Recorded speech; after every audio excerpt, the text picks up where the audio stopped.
Hello and welcome to another Overlord lore video, and today we will take a look at one or rather two battles that had been so one-sided and decisive that you barely noticed that they even happened,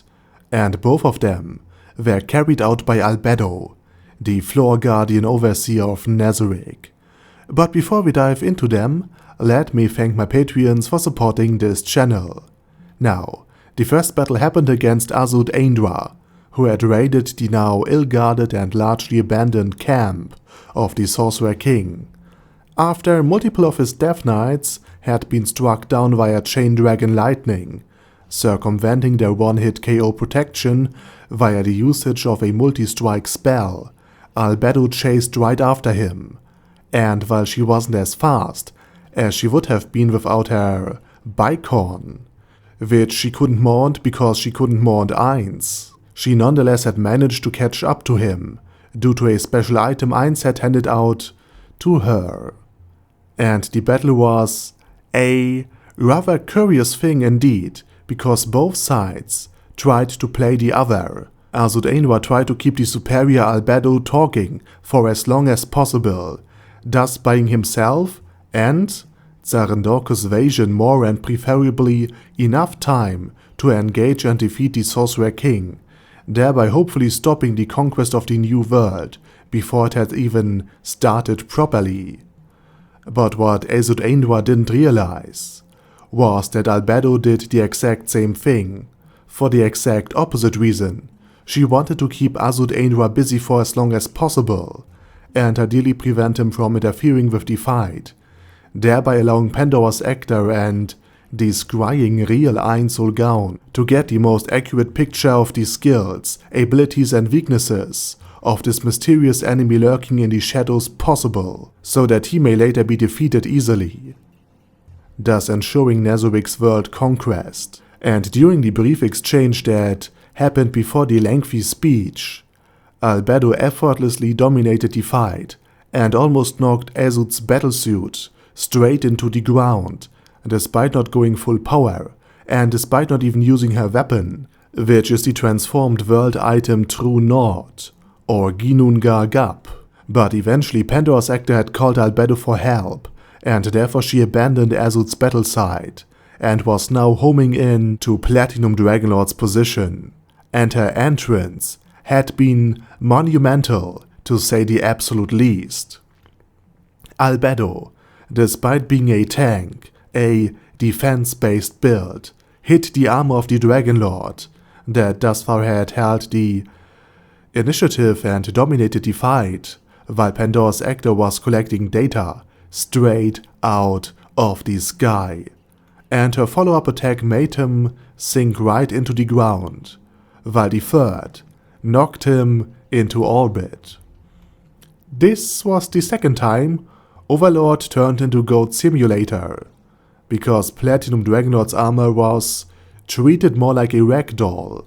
which, come to think of it, is quite ironic in and of itself, considering it is indeed just a puppet with its strings still attached. This is also rather remarkable, because Albedo had proven two things. First and foremost, even a tank is far better on the attack than Platinum Dragonlord's armor, and secondly, the world-class item seems to work just fine on the Dragonlord, and this could possibly be the single most vital piece of intel gathered from the entire fight. While Platinum Dragonlord is a wild magic user and had used it extensively to attack and entrap Pandora's Actor, even he couldn't prevent Albedo from breaching his world-separating barrier, nor could his own wild magic proficiency neutralize Albedo's attacks,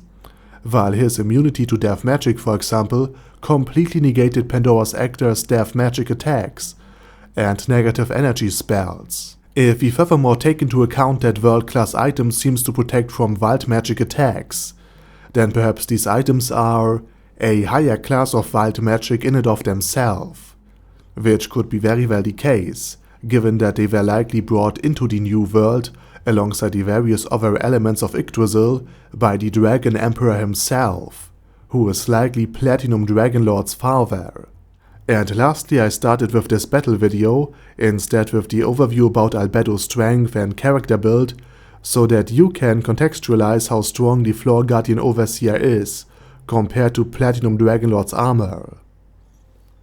And while Platinum Dragonlord's armor has indeed a face too, so to speak, if his real body would have shown up, Albedo might perhaps be able to do the exact same thing.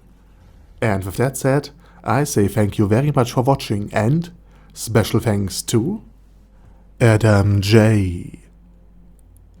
Al Capone, Andy, Angel of Death, Bad Guy Yi, Ben C, Boyzilla, Chappie, Chrissy, Conquer All, Death is Mercy, Diabetic Centaur, Dystopia, Elika Birchleaf, Faily Skaters, Viralshivan, Forbus Gurupulon, Gigafight,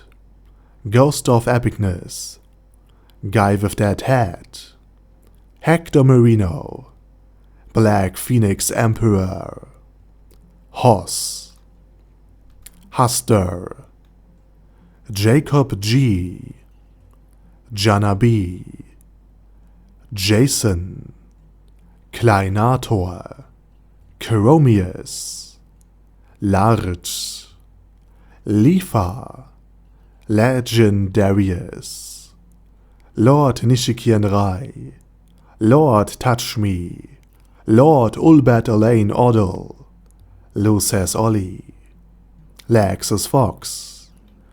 Majima, Mad, Mad C, Marcos, Michael R, Mr. Shoes, Mindless Wrath, Minnow 13, Mirtis, Nfiria's Potion, O'Kill, Paddy Pantom, Primus 11, Sasuga Einsama, Sebastian, Shadow Lightning Wolf, Surge, Sparkly Unicorn, Sunlight, The Mad Alien,